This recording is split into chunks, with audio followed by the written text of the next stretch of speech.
Εστουδιέντες είναι η κεντρική μέση, ο Γιαρθάμπαλ στην κορυφή. Όπως στην κορυφή είναι και...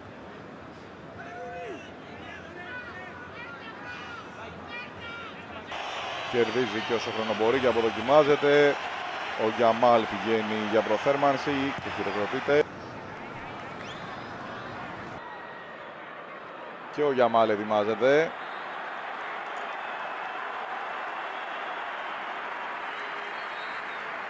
Ο Μπαρτάτζι θα φύγει για να περάσει. Ολμό με τον Γιαμάλ. Πέρασε ο Γιαμάλ, γύρισε με το δεξί απέναντι, κεφαλιά, δοκάρι και στα δίχτυα.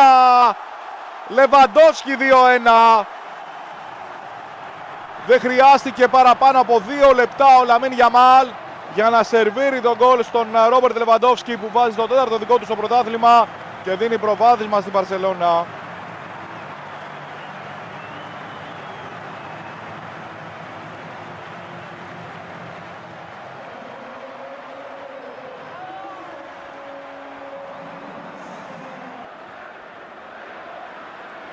Ξανά ο Γιαμάλ με τον Γκόμεθ.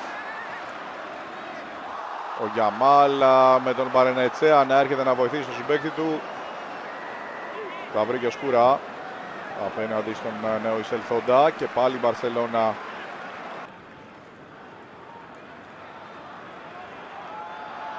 Να δώσει την πρώτη επαφή απέναντι στον Γκόμεθ. Δεν κατάφερε να περάσει. Ο Γιαμάλ και πάλι με το δεξί, αυτή τη φορά.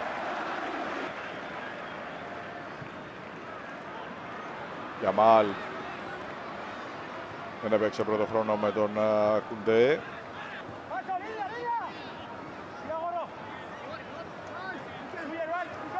Πέρασε από τον Παρενετσέα, κάνει ό,τι θέλει ο Γιαμάλ με το αριστερό.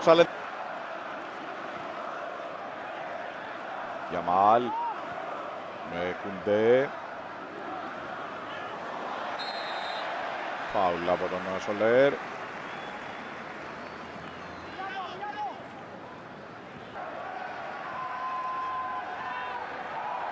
Γιαμάλ.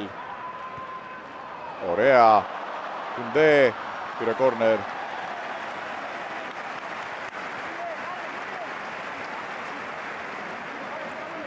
Από τον Μαρτίν, ο Κουντέ για να διορθώσει και ο Γιαμάλ τώρα. Ο Πέδρη στον Γιαμάλ. Πήρε φάουλ από τον Γκόμεθ. Δεν μπορεί να τον σταματήσει. Φανταστείτε και πόσο έχει βγάλει ο Ρεμίρο. Και είμαστε στο 2-1. Ο Λεβαντόφσκι πρόλαβε. Γιαμάλ πέρασε από το τάκλινγκ του Μπαρενετσέα. Ο Γκόμεθ βγήκε με την μπάλα έξω. Πέρασε η μπάλα για τον Γιαμάλ, ενώ εμείς βλέπαμε την παραληπτική προβολή. Ο Γιαμάλ τελειώνει το μάτς. Υπάρχει offside.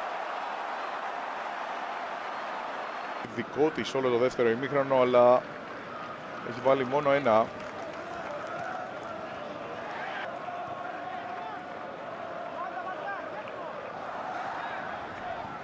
Ξανά τον Σολέρ, ο Κουντέ με το κεφάλι. Ο Γιαμάλ εξαμάτια της Μπαρσελόνα σε ένα δικό της παιχνίδι. Λίγο έλειψε να ισοφαριστεί. Τώρα γύρισε ο Τόρες. Ο Λεβαντόφσκι δοκάρι στη γραμμή. Συνεχίζεται το παιχνίδι. Ο Τσαλέτα Τσάρ κόρνερ. Τι γίνεται, τι βλέπουμε. 2 δοκάρια σε διάστημα λιγότερο από 40 δευτερόλεπτα.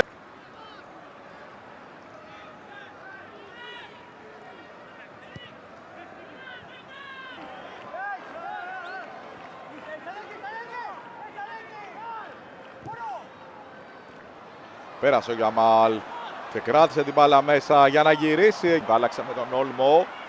Μοίρασε για τον Γιαμάλ δεξιά. Αυτός πάτησε περιοχή.